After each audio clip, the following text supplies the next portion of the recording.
because they export more chicken to Japan, to other countries.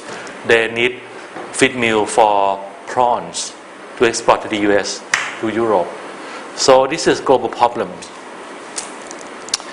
Productivity stagnation, weak financial sectors, governance reforms. You could not solve all these problems because of the government. You need strong civic groups, strong civil society to protect your own natural resources, to protect your own communities. The government will be inefficient to solve all the problems. So you need strong civil society. Lack of effective and strong national and developed and regional institutions, and regional cooperation and integration challenges.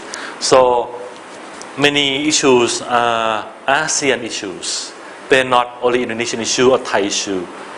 We need to have a stronger ASEAN bodies to deal with the regional problems. So we need stronger ASEAN Secretariat Office.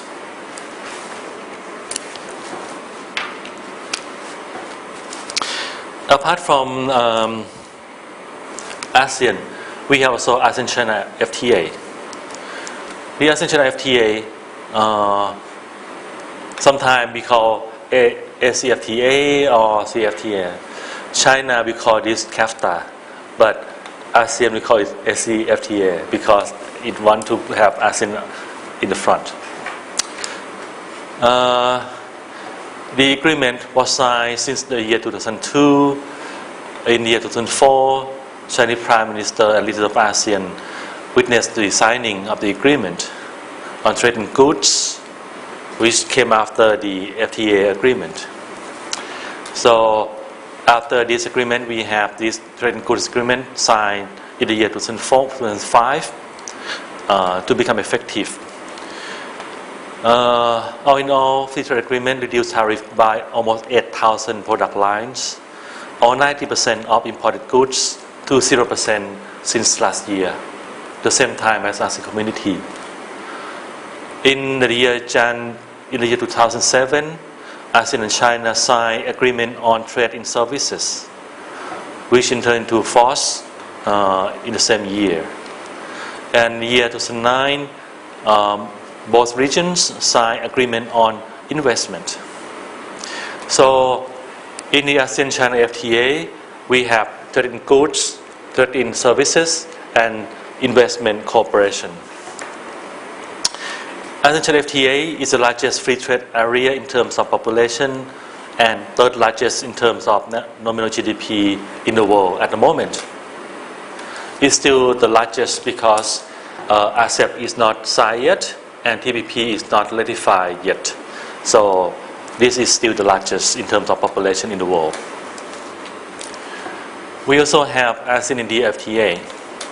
ASEAN-India FTA was initially signed in 2003 in Bali, and the final agreement was signed in 2009. So it took many years to negotiate for the expansion of the product lines, because India is quite a protectionistic country. It came to effect in the year 2010. India signed a free trade pact in services and investment with ASEAN also in the year 2014, except for the Philippines. Their accord is aimed at allowing freer movement of professionals and encouraging investment. The agreement will help provide market access to Indian professionals in ASEAN, in mostly IT sector, like IT experts. You see, when India signed the FTA agreement, it had been affected a lot because it had trade deficit with ASEAN countries. Indian consumer buy more product from ASEAN than India could export their products, because India has less industrial development than ASEAN. So India think that it should focus more on services because it has good human resources. It could export the people. So it negotiated for this service agreement to allow for Indian IT experts to work in ASEAN countries. New Delhi feels that the services will help introduce the trade deficit with ASEAN countries.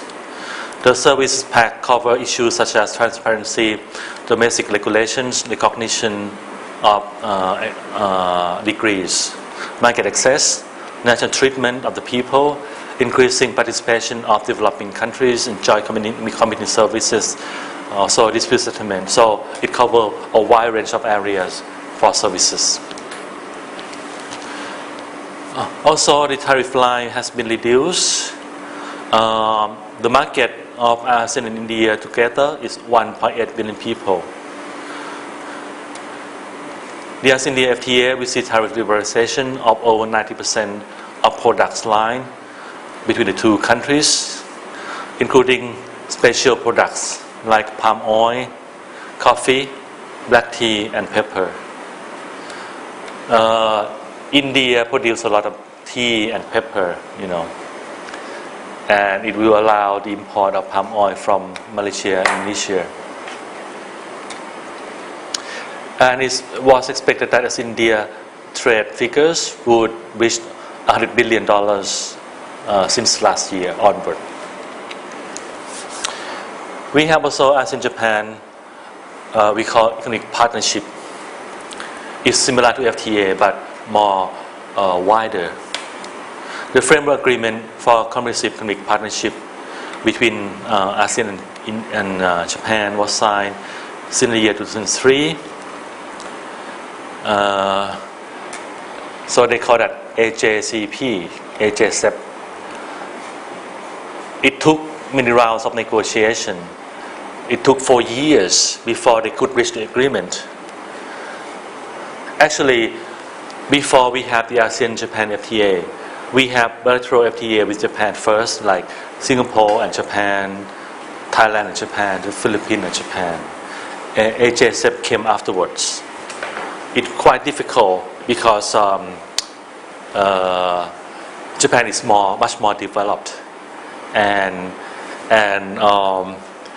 ASEAN countries would like to open the market for some ASEAN professionals in Japan. But Japan is quite protective of its employment policy. It doesn't want to import labor. Japan doesn't have the immigration policy except for high-skilled people. The comprehensive agreement complements and expands the coverage of bilateral economic partnership agreements that Japan has before. So after AJCEP came into force, it supersedes the bilateral agreements that Japan has with ASEAN countries. AJCEP has a combined market of over 100 million people and GDP of $8 trillion, quite huge. AJCEP is represent a mandate and mechanism to push the agenda for further liberalization of goods and services, and also investment beyond the scope of bilateral FTAs. The agreement covers trade in goods, trade in services, investment, and economic cooperation. For example, elimination of tariff rates on tariff lines and trade value for goods in a normal track.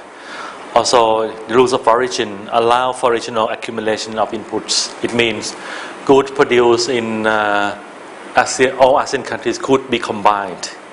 For example, Thailand import goods from Indonesia, and then we can have high value added in Thailand, and we can combine the value in the two countries to be eligible for export to Japan with 0% tariff. Also, we have dispute settlement mechanism. We also have trade and services agreement, investment agreement as well. It is more comprehensive than many FTAs that ASEAN has with other countries. Also, we have the ASEAN-Korea FTA. In the year 2005, we call that ASEAN-Korea FTA. After that, we signed the agreement on trade in goods in the year 2006.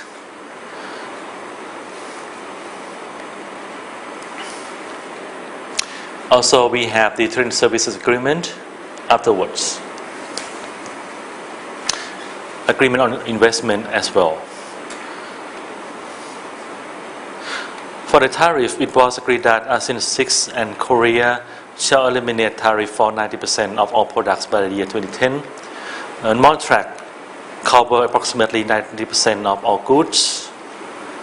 For normal track 1, the tariff will be eliminated in the year 2010 for ASEAN 6.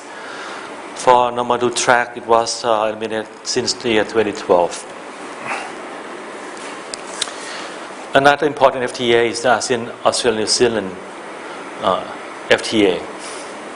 We call AANZ FTA, ASEAN-Australia-New Zealand FTA. It was signed in the year 2009. It will eliminate tariff between 90% and 100% of all tariff lines, covering 90% of current Australian export to ASEAN. Objectives of the agreement are to liberalize and facilitate trade in goods, liberalize trade in services, to facilitate, promote, and enhance investment opportunities, establish a cooperative framework for strengthening, diversifying, enhancing trade, investment, and economic links, and provide special differential treatment to poorer ASEAN members, like the CLV countries.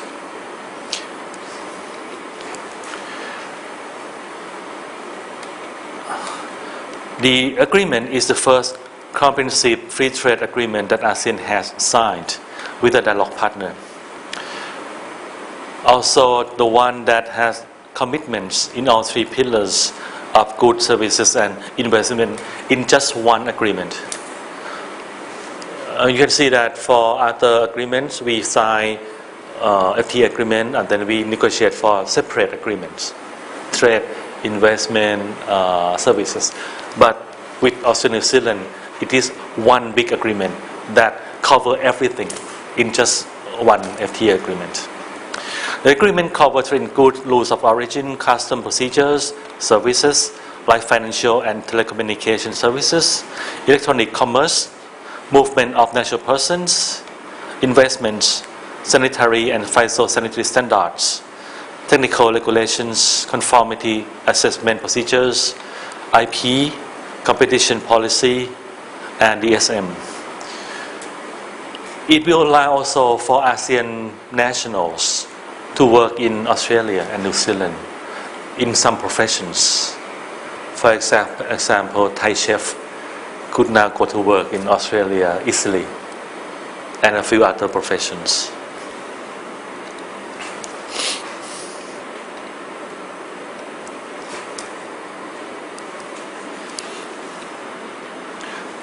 Not much time. Okay. This is the ASEAN scorecard. The ASEAN Secretariat has compiled a lot of ASEAN agreements, and they monitor how far ASEAN Committee has achieved its targets of cooperation. And for the AAC or the ASEAN Community, they found that for the first dimension on single market and production base, the ASEAN countries have achieved 92% of their commitments. For the economic region, like trade liberalization, investment liberalization, they have achieved 90% of the agreements. For the equitable economic development, they got a narrow development gap between richer ASEAN countries and poorer ASEAN countries. They have achieved 100% achievements, commitments. And for the global economy integration, they have achieved the objective already. So there are still some measures that they have to fulfill. But basically, they have achieved most commitments. If we compare the ASEAN economy to other regional groupings, when you look at free trade goods, all major regional grouping like ASEAN, EU, NAFTA, North American Free Trade Area, CER, this is between Australia and New Zealand. Mercosur between South American countries, they have this kind of commitments. But EU is fully committed. In ASEAN countries, there are still, we call it exclusion lists or sensitive lists. There are some products that are not included in the ASEAN agreement, but it's from small items. Free trade and services, all regional groupings have this kind of agreement. Also FDI, yes. But for labor mobility, ASEAN has only the freer flow of ASEAN professionals, not all laborers. But for EU, they allow free movement of EU nationals. It means if you are French, you can go to work in Germany or the UK with no problem, with no restriction. But ASEAN hasn't allowed for the low skill movement yet. For CER, they have allowed free mobility of labor. Competition law converging, not for ASEAN, yes for EU, yes for CER. Monetary union, only one is the EU, which has this agreement for the euro.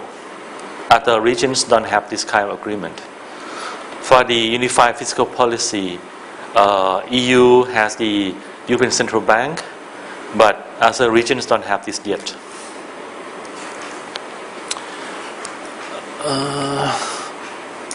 12 already. Okay. There are some people criticize that over 4 decades, ASEAN has not progressed beyond the first stage of loosely exchanging trade preference to customs union. Yes, because Singapore has 0% tariff, we cannot have customs union. It's a diplomatic talk shop as regional integration stuck in framework agreements, work program and master plans with limited capacity. Also, the ASEAN way will prevent fundamental change of ASEAN nature. Also, they said AFTA is driven more by market integration rather than the ASEAN policy itself.